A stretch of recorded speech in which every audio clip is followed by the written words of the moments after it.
Más poderosa forma de la retórica, una forma que va más allá de la retórica ordinaria en el sentido de que moldea a los hombres sobre los que el discurso del estadista trabaja.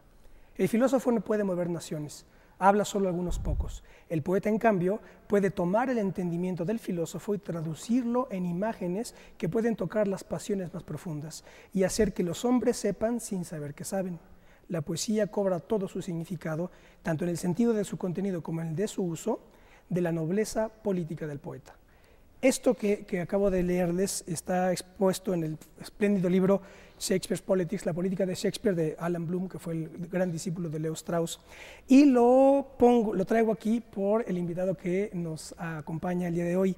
Se trata del primer actor, Carlos Bracho, pero también es político y además socialista o comunista. Hoy vamos a conocer sus evocaciones. Quédese con nosotros, esto es Plaza de Armas.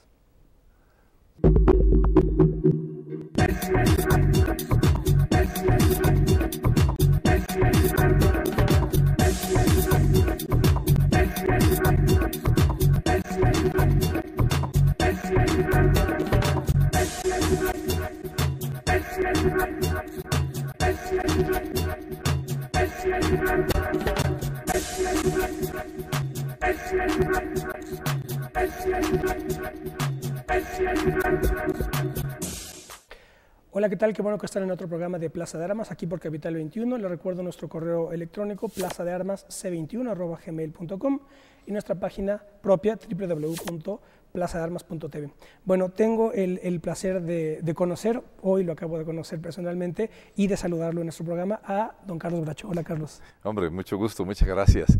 Y fíjate, unos políticos se acercaron a otro político, no recuerdo dónde sucedió esta.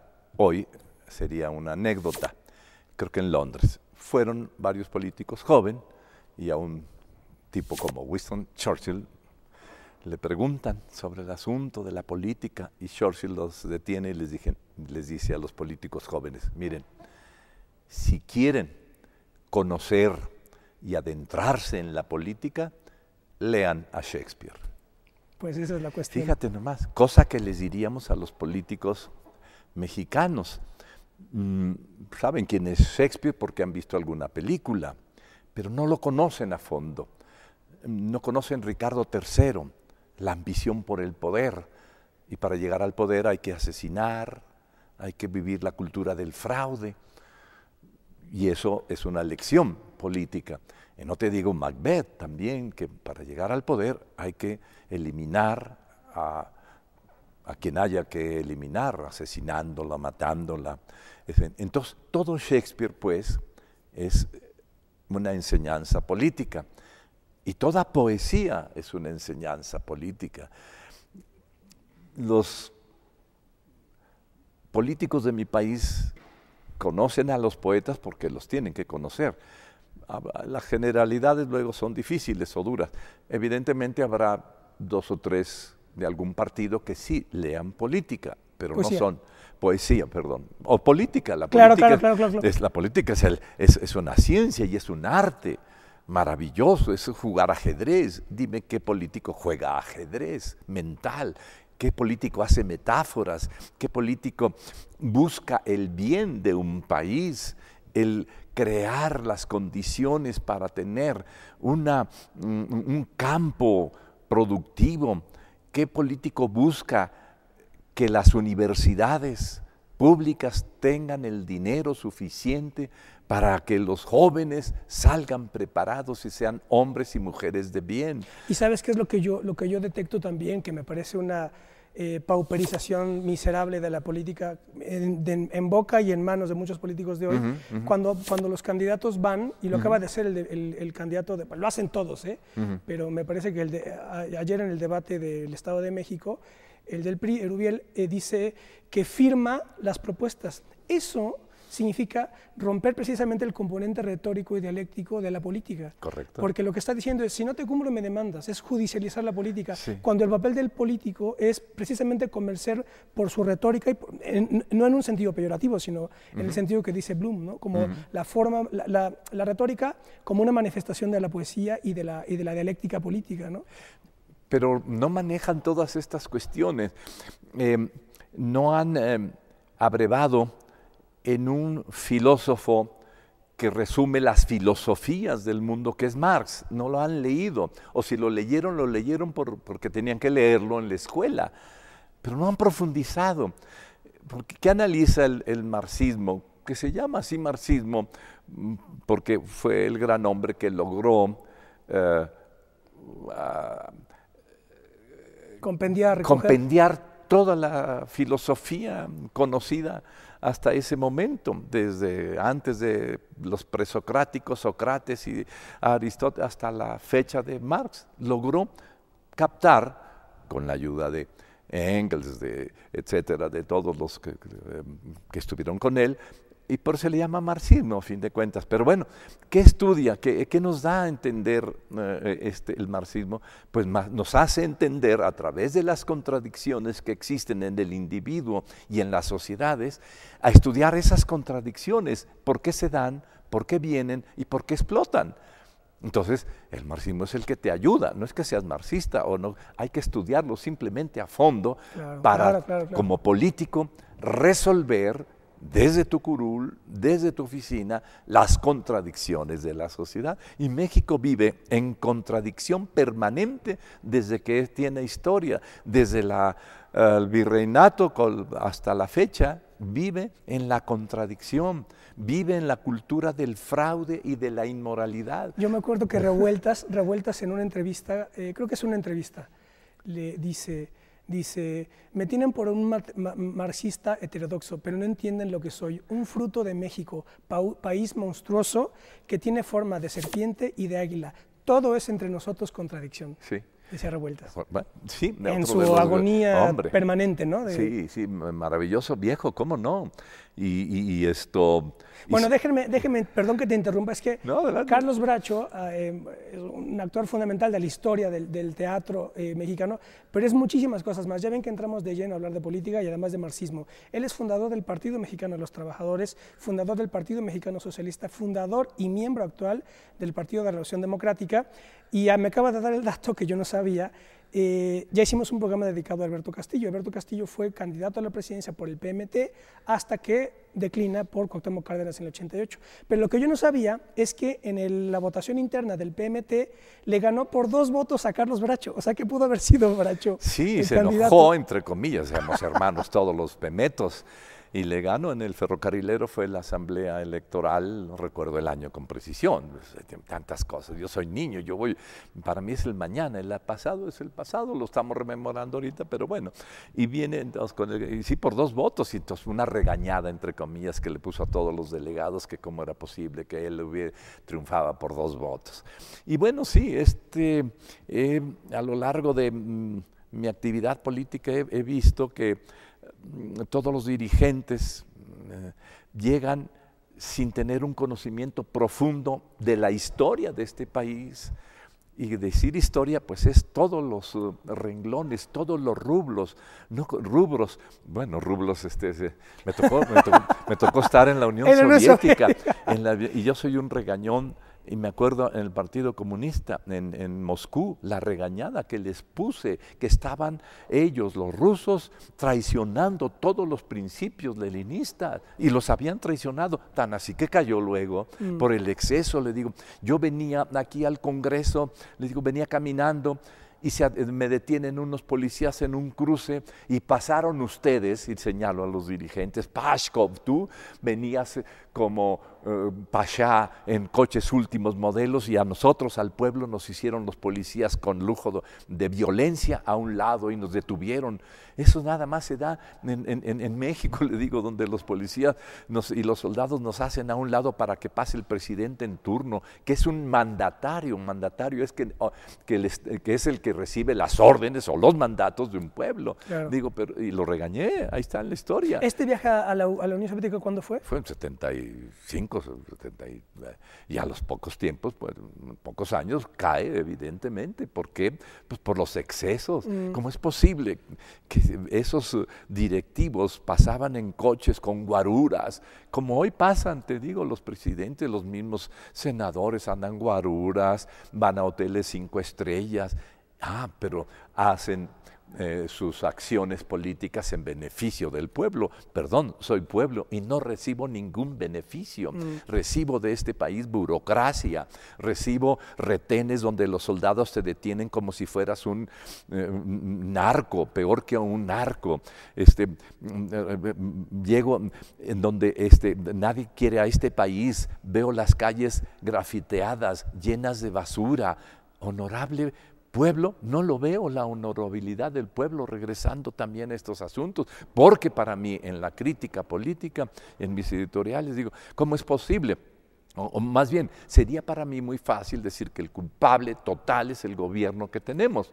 El presidente en turno, el anterior, después de Lázaro Cárdenas, se hunde la República en la miseria política y en la corrupción. O sea, para mí sería muy fácil pues decir que los gobiernos son los culpables. Pero no toda la culpa es de ellos. Claro, y nosotros el pueblo, claro. ¿Dónde está ese pueblo luchador? No lo veo por ningún lado. No lo veo, no veo cuando fuimos víctimas en el 68. Yo estuve en la galería que yo tenía con Leopoldo Ayala, allí se hacía toda la... ¿Qué es el Salón de Plástica Mexicana? Pertenecía yo fui director 20 años de la plástica. No, esta es la galería Edvard Munch, y allí en este edificio donde está la Torre Mayor, frente al Seguro Social, frente a la... allí, en la parte de atrás de ese edificio estaba la imprenta, que salían para el movimiento de huelga todos los documentos que se hacía el Gran Revueltas y todo el comité. Allí se hacían en mi galería con Leopoldo Ayala, otro luchador, poeta espléndido, que en el Politécnico es el maestro de la Boca 5 y que todos los libros de poesía del Poli pues los hace o los promueve Leopoldo Ayala. En esta plática al desgaire, como la estamos haciendo, porque, híjole, es que uno estaría aquí para tratar de analizar todas las situaciones, pero vuelvo a lo que empezaste, a la poesía. Leopoldo es un militante, es un poeta espléndido, que tiene una posición también definida en cuanto a que la poesía, la literatura, debe de servir a los pueblos, y así está hecha. Y la poesía ha servido a todos los pueblos, ha servido para liberarse, ha servido para tener un espíritu crítico incluso. Los poetas son los narradores y los mejores historiadores de la humanidad. Ahí está la historia de Ulises, Homero, Virgilio, Ovidio, nos dan...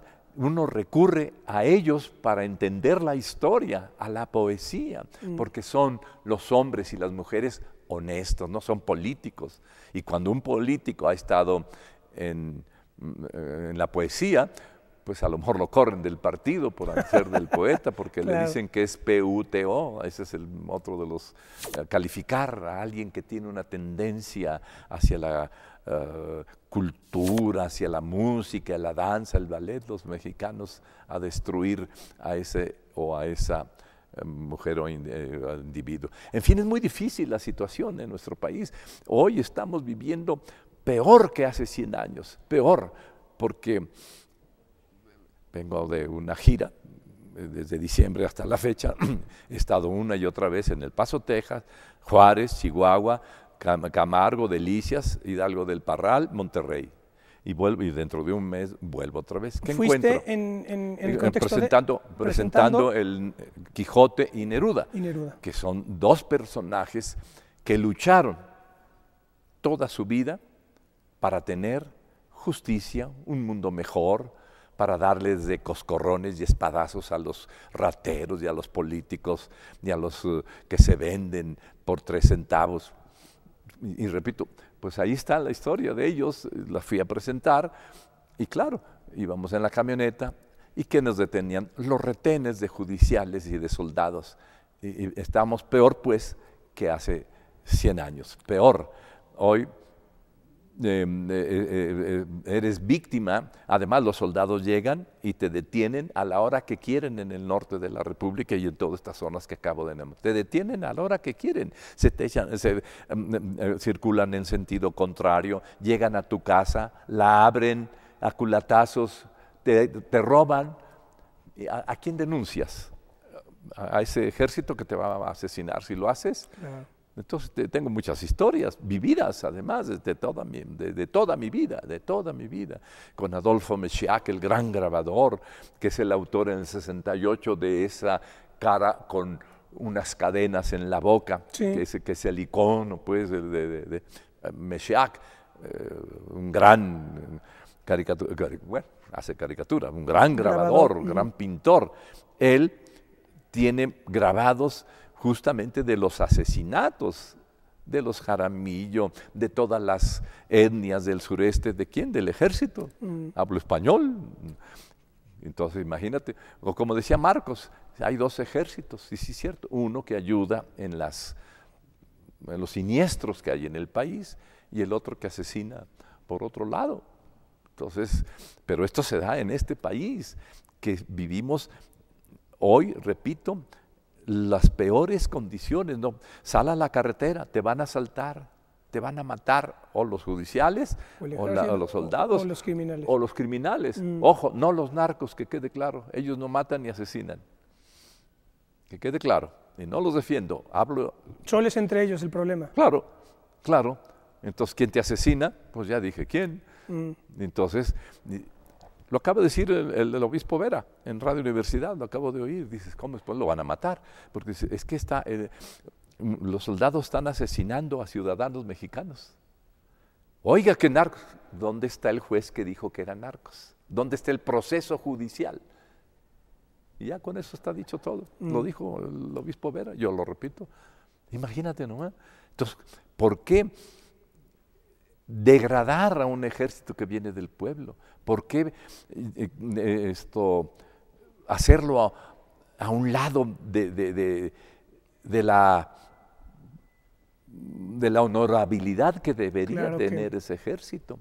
Como atributo fundamental, ¿no? Claro, lo degradan, lo orillan hacia las olas de la criminalidad. En fin, es terrible todo lo que estamos viviendo en este país.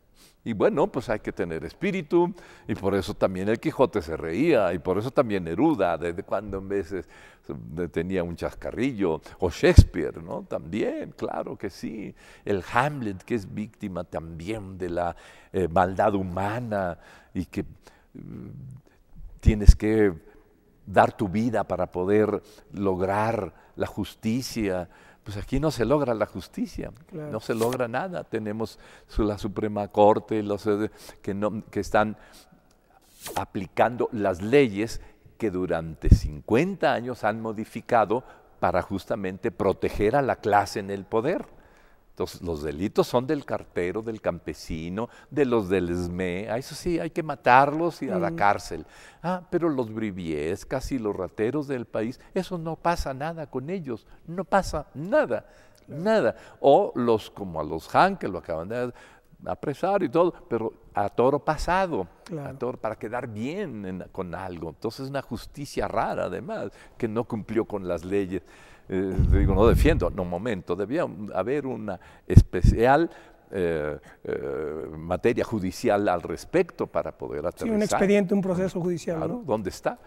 Y no existe. Entonces va a salir, si existiera aquí de veras un Estado de Derecho, pues saldría.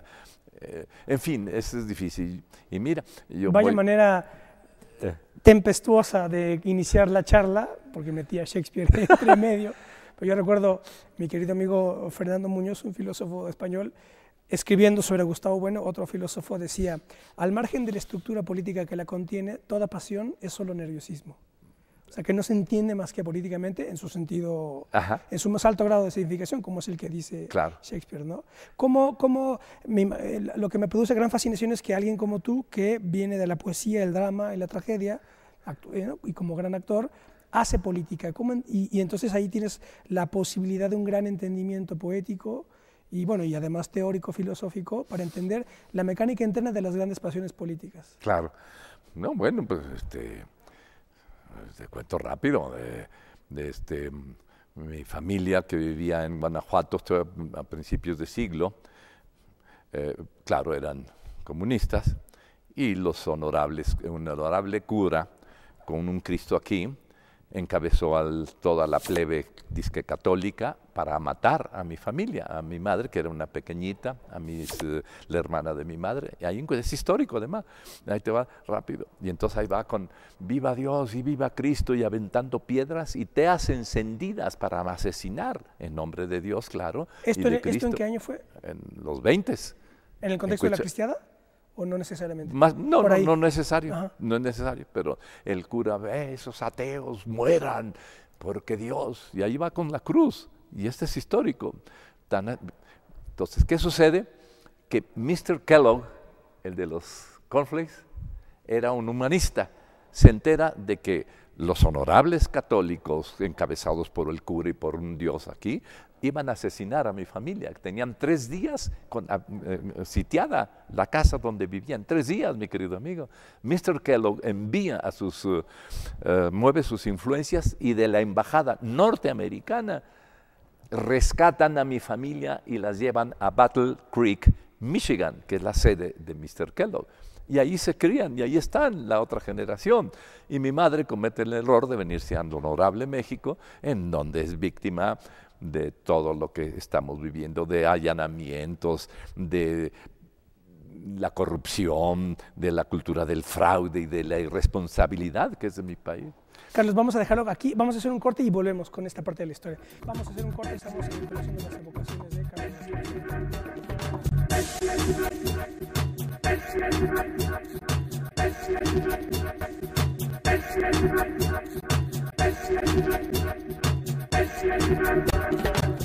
Bueno, ya estamos de vuelta, estamos conversando con Carlos Bracho, nos está dando los pormenores de sus inicios, pero les cuento rápidamente que además de actor y de socialista y de político, fue torero o es torero, poeta, fotógrafo, en fin, vaya que hay tema para conversar. Pero entonces nos quedamos. Kellogg se lleva a tu familia a Michigan y luego tu mamá vuelve a México y se casa con un condenado mexicanote, un grandote, guapote, que era mi padre, cantaba muy bonito, pero borracho, pendenciero, mujeriego. Y entonces a eso se regresa mi pobre madre. Mis otras tías pues, y mis primos, hermanos, pues son gringos. Y si quieres otro secreto, bueno, yo soy residente en Estados Unidos, pero dices, ¿qué hago aquí en México? Pues busco justamente a través de estas charlas y de mis entrevistas y de mi posición, tratar de buscar de que la gente se entere de que vive en una corrupción por comisión o por omisión, que se va a votar porque le dan 1 kilo o unas varillas, que no piensa, que no razona el voto, que tenemos unos políticos que están enriquecidos. No hay un político del PRI y del PAN que resista una auditoría revolucionaria y democrática. No, han saqueado al país. Y el pueblo feliz, no dice nada. Y yo, como te lo digo, el odiado enemigo de Estados Unidos, pues resulta que ahí, si yo tengo servicio médico, tengo todo allá, soy jubilado allá. Allí llega con mi cheque llega allá a mi banco de allá sin ninguna otra averiguación. Y aquí el suplicio que estoy viviendo para cambiar mi tarjeta de circulación. En Estados Unidos por teléfono hago todo, mi querido amigo, por teléfono. Y se resuelve en ese odiado enemigo de Estados Unidos, todo por teléfono y tengo el mejor servicio, porque si me caigo en un pozo, un abogado me va a defender y le va a sacar al Estado millones de dólares. Aquí te caes, la policía te asesina como el negro ese que acaba de asesinar. ¿Y qué pasa? Pues nada, a lo mejor le llaman la atención. Perdóname, vivimos en la barbarie total. ¿Y quién admite la barbarie? El pueblo de México. El pueblo de México, ¿dónde está Juárez? ¿Dónde está Morelos? ¿Dónde lo tienen? ¿Qué saben de él? Nada. Ya lo dijo Fidel, los niños mexicanos saben quién es el Pato Donald y el ratón Miguelito, pero no sus héroes. No conocen a sus héroes. Y hacemos la prueba, nadie conoce. Cuando aquí a la calle sale y pregunta por Rulfo, a decir, sí, es el centro delantero. Conocen de fútbol, del antro, de los cantantes, de la barbarie cultural, pero te digo, en las exposiciones que luego hago de fotografías, no hay nadie, no entra nadie. Es gratis, entre para ver fotografía, entre a ver el ballet, la música. Están vacíos los lugares, o somos los mismos que asistimos a las manifestaciones culturales de valía o trascendentes que hay en este país. ¿Dónde está el honorable pueblo? No lo veo. Veo un pueblo que permite, te digo, o que tiran la basura, van caminando en Reforma, o coches últimos modelos o bochitos, tirando la basura. Aman a este país, perdóname, no. Y ese mismo mexicano que aquí es el desmadre total, llega a Estados Unidos, no, y allí se porta, dice alto o stop, y se para, y dice no se estaciona aquí, y no se estaciona. Aquí doble fila, triple fila. Aman al país. No lo aman, no lo veo. Yo como peatón soy víctima de todos los automovilistas, de los motociclistas, de las patrullas, que tienen... No. Yo lo vivo y lo digo, pero la gente como que le vale un soberano cacahuate lo que sucede. Está acostumbrada a eso, a la corrupción. Yo no, perdóname, no. Entonces, el lunes estoy justamente en Los Ángeles, donde está mi sindicato, donde soy el señor Bracho, como te digo, y aquí consignado desde mi tierna juventud, desde hace 40 años. ¿Por la militancia? Por la militancia. ¿Militas en el Partido Comunista? O no fui. Enrique Elizalde sí, gran amigo mío, gran actor también. Él sí militó, yo no milité. Enrique y Eduardo, ¿no? Eduardo, espléndido, poeta además. Los dos militaron en el Partido Comunista. No sé exactamente de Eduardo, pero creo que sí. En todo caso, Elizalde sí. Y además Elizalde es un conocedor del marxismo. Sí. Yo soy estudiante, por eso cuando seguido soy víctima, no víctima, sino que recibo citatorios, claro, de que dije la verdad de un presidente en turno y pues me acusan de difamación. Entonces le digo, miren, métanme a la cárcel, le digo al secretario, métanme a la cárcel para terminar mis estudios marxistas. No los he terminado, claro. Que lo que me falta es tiempo. Es tiempo, no los he terminado. Enrique sí, Enrique. Y mira, ¿dónde anda Enrique? No lo sé. ¿Te marginan aquí en este país por tener ideas democráticas? A ver, pero entonces, primero, ¿tú eras torero o en Aguascalientes? En Aguascalientes, o eres torero o cura. Comprenderás que no iba a ser cura, jolines. Y entonces ahí todos somos toreros. Entonces ahí donde en Aguascalientes todos son todos hay una gran tradición, ¿no? Sí. Y Jalisco, y llego a Jalisco. ¿Por qué viajábamos tanto? ¿Pero ya habías estudiado actuación o no, todavía no? Estamos con torero. Si te doy la historia, pues ahí te va. Entonces llego a Guadalajara y yo viví en Colotlán, Jalisco, en Mazamitla, en Zapotlán. Por eso, cuando entro al taller literario aquí ya en México, pues Arreola y yo hablábamos de nuestro pueblo, maravillas, y todos los demás estudiantes de poesía, pues se quedaban sorprendidos de mi amistad con Arreola, pero regreso a los toros. Entonces en Guadalajara empiezo a torear en los pequeños poblados, sin vestido de luces todavía, y mi apoderado, el doctor Álvarez, que era dentista, apoderado de los Manolo Barbosa, Polo Trujillo, El Charro Gómez y todos los grandes de aquella época, mi apoderado me dice, tú ya estás muy verdolagón, o sea, tenía yo cerca de 20 años, estás muy verdolagón, te vas, sí, las verdolagas crecen en el campo y son riquísimas, quiero decirte, la verdolaga con quelite, y maravilloso, y hablo yo de comida y escribo sobre eso. Bueno, mi apoderado, el doctor Álvarez, dice, pues que te vas a México a ver, y me da una tarjeta en el Club Café Tupinamba, y ahí ves a fulano de tal para que ya te represente y te apodere, y ya para que te vistas de luces y bla, bla, bla. Llego a México en una casa de asistencia y luego resulta que de la casa de asistencia voy a buscar el Tupinambe. Yo era un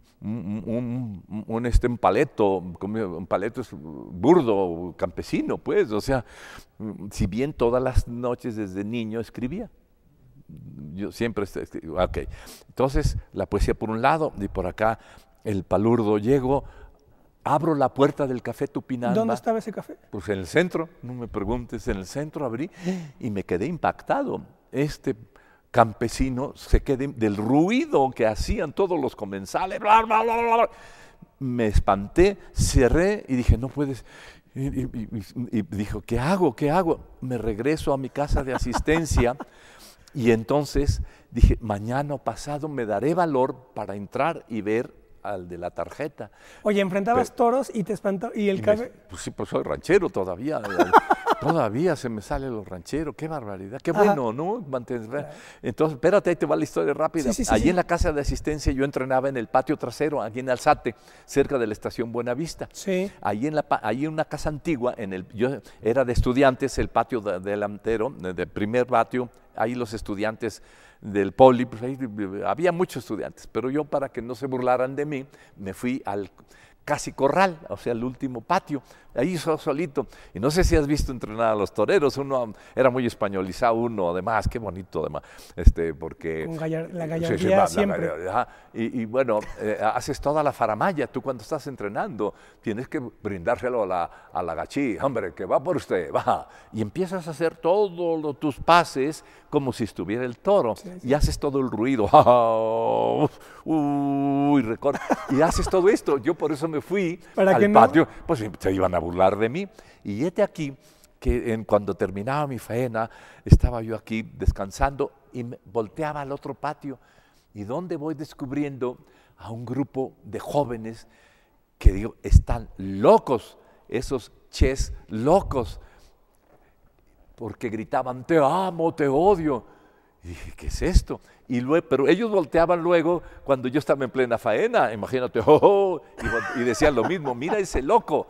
Resulta que X día estoy en plena faena, remato, y una mano aquí que me distrae, Aarón Hernán y Sergio Barrios, dos famosos actores hoy. Sergio Barrios es un gran actor de doblaje, estos personajes que salen en la televisión, es Sergio Barrios, y Aarón Hernán, hoy gran actor. Y entonces dice, oye, Matador, tú tienes cara de gringo. Y me amolaron, ¿no? Porque según yo, eran los enemigos mortales, en donde está ya mi referencia, como te digo, yo tengo la residencia allá. Bueno, entonces, oye, me dice, tú eres, se nos fue un actor y nos vamos a Chihuahua, a la universidad, a presentar una obra de teatro y que te necesitamos, tienes cara de gringo, del personaje que se fue, y dentro de 8 días nos vamos. El gesticulador. ¿Te imaginas? Pero bueno, yo ni idea de nada. Le digo, bueno, pues si no, va. Y me dieron en un papel de una sumadora, recuerdo, Sergio Barrios y Aarón Hernán, apréndete eso. Y el director me dijo, aquí te subes, me imagino, y aquí te sientas. No recuerdo con precisión, no tenía idea yo del teatro, nunca había visto nada de nada. Me acuerdo, entonces ya termina, nos vamos a Chihuahua, 30 horas se hacían en el autobús, y yo feliz salí porque me ha encantado viajar. Llegamos a la universidad, nos reciben las fuerzas vivas porque era don Andrés Soler el director de la Academia de Teatro y es el que mandaba, entonces don Andrés Soler, y bueno, salieron a recibir todas las fuerzas vivas y yo ahí a un ladito, ¿verdad? Pues yo no sabía nada de nada. Viene el estreno. Y todos nerviosos, pasaba Aarón Hernán, Sergio Barrios, Matador, ¿qué no tienes nervios? Le digo, no, jolines, no le tengo miedo al toro ni al público honorable mexicano que me avienta orines, que me avienta cojines en el honorable pueblo de México, me avienta en la plaza, me recuerda a mi pobre madre y todo. Y aquí está sentado, ¿no? ¿Qué voy a tener miedo? Ni no tenía miedo. Total, viene el estreno, al día siguiente en los 2 periódicos de Chihuahua, viene la crítica, el grupo de Andrés Soler, Aarón Hernán, Sergio Barrios, pero entra Carlos Bracho a escena y ilumina, y nos, fíjate nomás. Entonces, Aarón, entre comillas, y Sergio Barrios se enojan y dicen, mira nomás, que no sabe nada de teatro lo ponen ahí. Don Andrés se entera y dice, ya ves, tú no eres torero, eres actor. Él era muy amigo de Julio Bracho, papá de Diana Bracho, y de Guadalupe Bracho, que era Andrea Palma.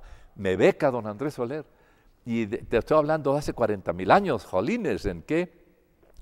Me becó en el 59.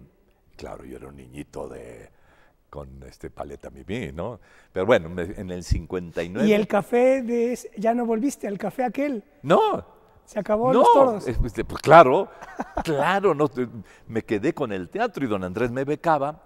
Y aquí que desde el primer año las grandes actrices me jalan como su galán.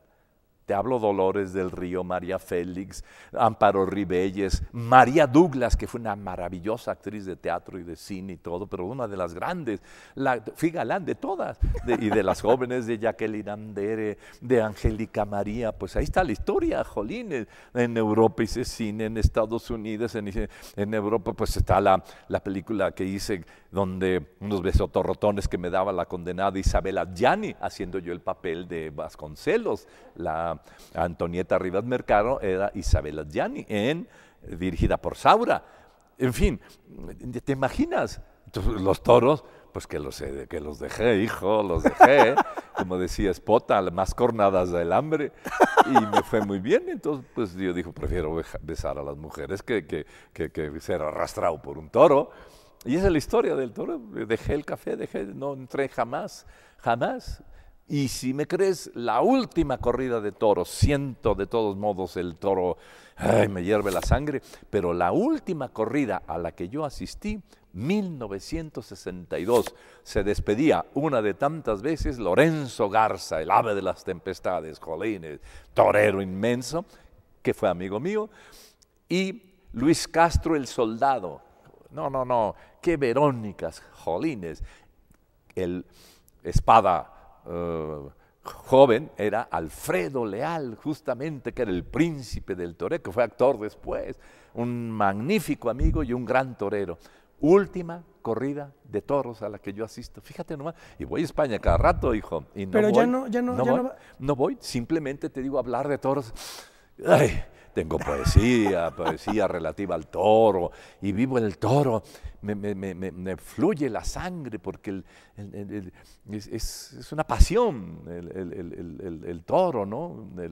Esta fiesta bárbara, pero somos bárbaros, somos asesinos todos los humanos. Ahorita están matando los ejércitos de México, de Estados Unidos, en Irak, todos los soldados son asesinos, mi querido Yo me acuerdo amigo. que Melville en Moby Dick, cuando ya ves que hay partes en las que habla sobre las ballenas y dice, empieza a definir los nombres de las ballenas y dice, y eso de decirle ballena asesina mejor lo dejamos para después, porque si a esas vamos, todos somos asesinos, dice Melville. Bueno, Ismael, ¿no? Que está ahí, Claro. que está narrando Moby Dick, ¿no? Claro, ¿no? Entonces, bueno. Pero entonces, bueno, y entras a la actuación y luego, oye, entonces vaya pasiones, la pasión de los toros, Imagínate. la pasión Por del el drama teatro, y la pasión política. Fíjate, haciendo... Y la pasión además revolucionaria, socialista, que es otra distinta, ¿no? Y cada día soy más intransigente, por lo tanto, cada día me hacen a un lado, porque aquí somos un pueblo que no lee. Yo te digo, tengo 60 años escribiendo. Soy fundador de la Sociedad General de Escritores de México. Dime quién ha leído mis artículos en la Excelsior, Revista de Revistas, Universal. Jolines, se me van los nombres de periódicos. Quehacer Político, lo hice en Política.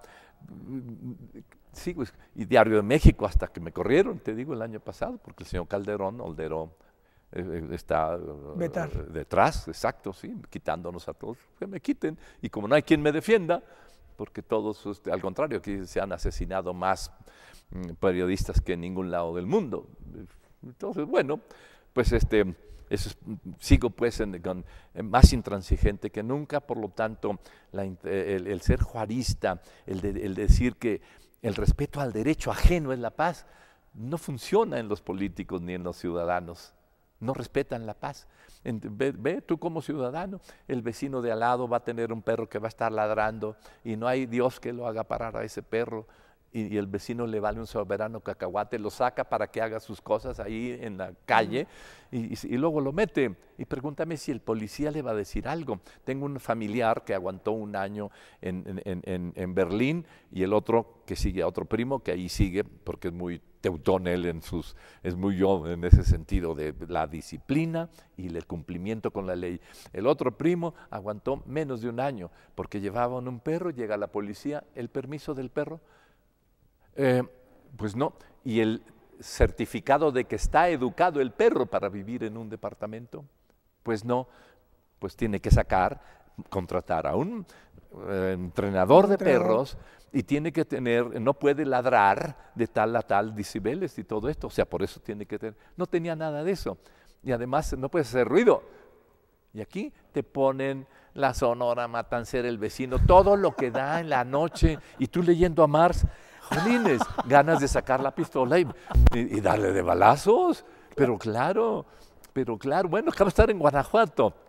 No es posible que ese maravilloso Guanajuato, lleno de antros, desde las 3, 4 de la tarde a todo el volumen, a todo el volumen en esas calles maravillosas donde deambuló el espíritu de Cervantes, el gran que fue maestro mío, el iniciador del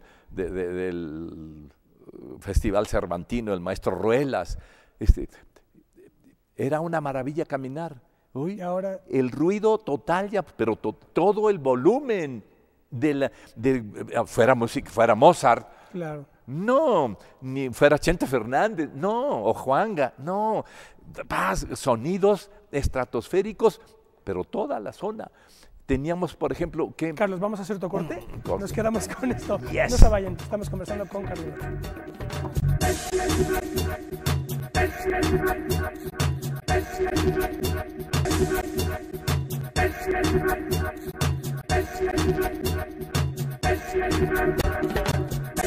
Bueno, ya estamos de vuelta. Este es el último bloque de nuestra espléndida conversación con Carlos Bracho. Muchísimas historias que nos cuenta. Ya les digo, las pasiones que vertebran su vida, la política, la revolución, el socialismo, el marxismo, los toros, el drama y la vida misma, ¿no? Y las mujeres. Las mujeres. El amor. Como digo, oye, ¿te encuentras muy bien? Pues sí, le digo, porque yo nomás pienso en la mujer y en la comida, y en los libros, y en la poesía. Imagínate, yo vengo de un mundo femenino, madre, hermanas, 5 hermanas, nietas, pura mujer. Y en nuestro México, por no decirte en todo el mundo, todavía la cultura machista está presente. En el partido, jolines, ahí tengo mis serias diferencias con nuestros izquierdosos amigos, en donde la mujer todavía es objeto. Yo vengo, repito, del mundo. Entonces, y con Arreola, pues amábamos, evidentemente, y queríamos ser amados por la mujer. Nosotros no amábamos, ella nos amaba. O sea, nosotros éramos el objeto del amor a través de la poesía, y así lo escribo. En los cuentos cínicos, si los ves, yo soy la víctima, entre comillas, de la mujer. ¿Por qué? Porque para nosotros no es un objeto la mujer, es al contrario, es el todo, es por lo que uno vive. Y yo, todo lo que escribo, todo lo que hago es porque pienso en la mujer. Porque fíjate, el cura y Dios y Cristo aventando piedras y asesinando en nombre de Cristo y en nombre de Dios a mi familia, que la mayoría eran mujeres, nada más el abuelo. Entonces, pues ese es el mundo machista de la iglesia. Se visten de faldas esos señores y dicen representantes de Cristo. Cristo andaba, ojo, descalzo y con una túnica nada más. Claro. Y predicaba el bien y la humildad. Y imagínate, se me han echado en algunos, que sale el coche último modelo del señor cardenal y se te echa encima, y los guaruras. Y dices, por eso yo les digo, ahí viene Cristo, y le aceleran, y aceleran, ahí viene Cristo. Oye, cuéntanos la conversación de Arriola, ¿cómo era? Uy, pues imagínate, yo tenía la galería ahí en Reforma con la Edvard Munch, con Ayala, Leopoldo, y ahí estaba Efraín Huerta. Ahí fueron los grandes, mi querido amigo, poetas ahí, y las grandes y las actrices. Y ahí teníamos pues reunión, ahí llegaba Arreola y Sergio Jiménez, y yo sacaba la botella de coñac y salíamos allí en Reforma, en México, que se podía vivir, poníamos una mesita y allí estaba nuestra botellita y empezábamos a ver pasar a las muchachas en la Arreola y se nos quedábamos viendo. Y además enfrente teníamos a la maravillosa la Diana Cazadora. La Diana Cazadora, que nace de allí una poesía maravillosa de Efraín, que habla sobre las grandes nalgas la que están en la escultura preciosa. Y nosotros pues éramos los amantes de eso, de fenómeno, ahí estábamos, era lo que teníamos enfrente. ¿Te imaginas qué maravilla? Y era platicar, era hablar. Él no era maestro en el sentido de que la poesía hay que escribirla así. No, él en el taller, que lo hacíamos luego allí, o en su casa de Río de la Plata, ahí también, bueno, lo teníamos en la OPI, que se llamaba, frente al Hemiciclo Juárez, ahí oficialmente, allí estuvimos mucho tiempo. Pero luego, ahí en la galería, llegábamos y se platicaba de las cosas de la vida, no recuerdo con una precisión de qué platicábamos, con Arreola, con Efraín, con todo. Es que yo recuerdo cuando leí Protagonistas de la Literatura Nacional de Carballo, que son entrevistas con un montón, la que me pareció de verdad, sobre todo por la riqueza discursiva que tenía, su propia retórica, fue la de Arreola. Porque se ve que era un gran conversador. Pero uno de los grandes conversadores, justamente. Que es un arte la conversación. Sí, pues, pero de la sensibilidad de él, cómo luego andaba a veces de fraque con tenis y su sombrero, no, hombre, es que, y luego, bueno, recordábamos mi estancia de Zapotlán, donde yo le contaba a Arreola que tenía una novia allí en el portal, que tenía una anafre, un brasero, y ahí hacía taquitos, y era mi novia. Y dice, se llamaba María, esa niñita. Y bueno, ¿y cómo te hiciste novia? No, pues yo pensaba que era mi novia, ella no lo sabía, pero yo sí. Y se atacaba de risa. ¿Y qué más? Bueno, acuérdate, Arreola, que estaba luego con el señor del Toro, que tenía la fábrica de hielo. Del Toro, entrañable amigo, también tenía un periódico, pues yo lo vendía, le digo. Yo era periodista, yo vendía ese periódico que editaba el señor del Toro allí en Zapotlán, hoy Ciudad Guzmán. Entonces, vendía en las noches el periódico. Le digo, fui periodista, pero fui cargador, Arreola. ¿Cómo? Ahí en la estación más bien en el centro, llegaban los autobuses de Guadalajara y llegaba el niño Carlitos, siempre he sido alto y garrudo por fortuna, y entonces se bajaba una señora con una petaca, llevaba corriendo Carlitos, señora, ¿la ayudo? Y sí, la ayudaba, la llevaba a su casa y me daba una moneda, no me acuerdo lo que me daba, pero me daba. Entonces yo era feliz vendiendo el periódico y llevando las maletas de las señoras. Y hablábamos de todo esto. Y te digo, imagínate ahí en el taller y los demás poetas, el Dionisio Morales, el René Avilés Favila y otros, el Sacrós, que estaban ahí, pues se quedaban deslumbrados, porque luego él completaba esa fábrica dando los pormenores de la imprenta de la que yo hacía mención, de la vida del señor del Toro, de los camiones que llegaban ahí que también entregaban una dotación del Occidental o del Informador, que yo en Guadalajara lo vendía después también, el Informador, el Occidental, no recuerdo con precisión. Ahí me tienes con 25 periódicos que para un chaval eran mucho, pesaban mucho. Ahí voy corriendo por Guadalajara también, ahí le va el sol, o el Informador aquí. Y para más señas, regreso, todo esto lo platicaba con Arreola, y teníamos la revista Mester. Y entonces él me encargó en la Casa del Lago, donde hacíamos también taller, dice, Carlos, los domingos tú vas a vender nuestra revista, la revista Mester, que quedan por ahí algunos ejemplares maravillosos. Y los domingos, pues, yo vendía la revista Mester, pasaba la gente y ahí estaba yo abajo de las escaleras de la Casa del Lago, una mesita, y vendiendo 5 pesos, 10 pesos, no lo recuerdo tan bien. Y ahí los domingos yo vendía pues la revista Mester, Mester, y me decía Arreola, oye, ¿cuántos vendiste? Pues sí, y nos repartíamos ahí los 3 pesos. ¿García Ponce también estaba en ese taller o fue después todo eso? No, García Ponce, lo conocí porque Bellas Artes nos invitó a dar una charla sobre el erotismo y sobre poesía erótica. Yo leí mi poesía y él leyó también en el Munal, creo que estuvimos, y ahí lo conocí. Y no lo traté mucho, pero tuvimos varios encuentros.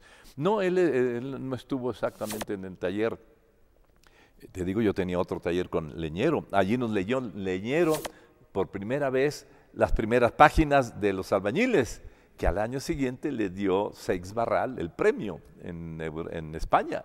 el premio de novela. Allí sus primeras páginas, lo leyó en el taller, el Gran Leñero, fíjate, somos amigos desde entonces, qué barbaridad. Y después formamos con Retes, con Guillermo Murray, Aarón Hernán, Lizalde y yo formamos el teatro documental, poníamos las obras de Leñero, el Che Guevara, la vida del Che Guevara, la vida de Lemercier, la vida de Méndez Arceo, el teatro documental, movimiento teatral histórico de profundidad también, las obras de Leñero. Entonces imagínate nomás todo lo que he hecho, se me va, jolines, que se me va, ahorita me está recordando todo eso, yo soy niño, te digo, pero bueno, pues hay que recordar, pues recordamos, y no sé qué más ando metido, de cosas que hago. Soy fotógrafo, te digo. Claro.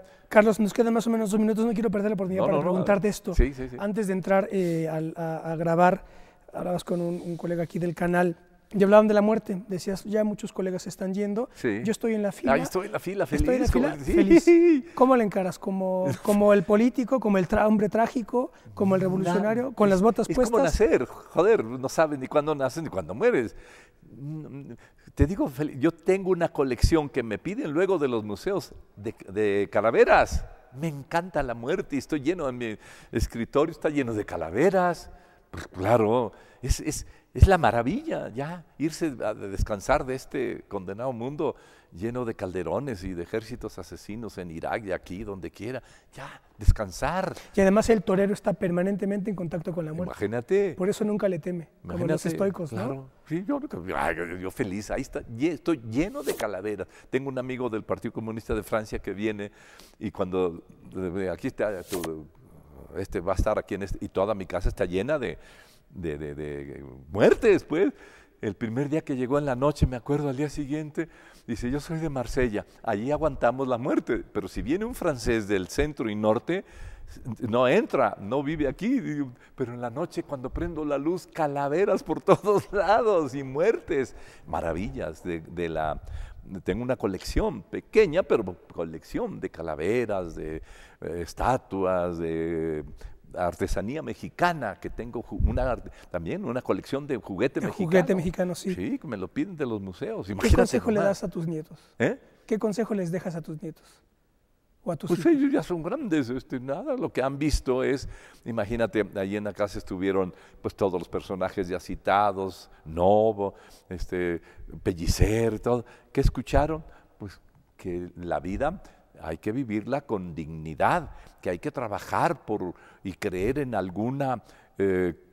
creer en nosotros mismos como hombres y mujeres que podemos contribuir a sanear en nuestra medida el ambiente en el que se vive y que hay que estudiar y trabajar y cumplir con las leyes de cada país.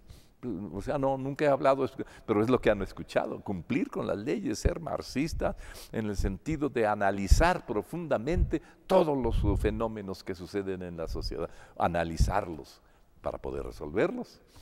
Muy bien, tenemos que irnos, muchísimas gracias, fue de verdad un honor tenerte aquí con nosotros. El honor es para mí. Gracias, Carlos. Suerte. Muy bien, pues estas fueron las avocaciones requeridas de Carlos Bracho.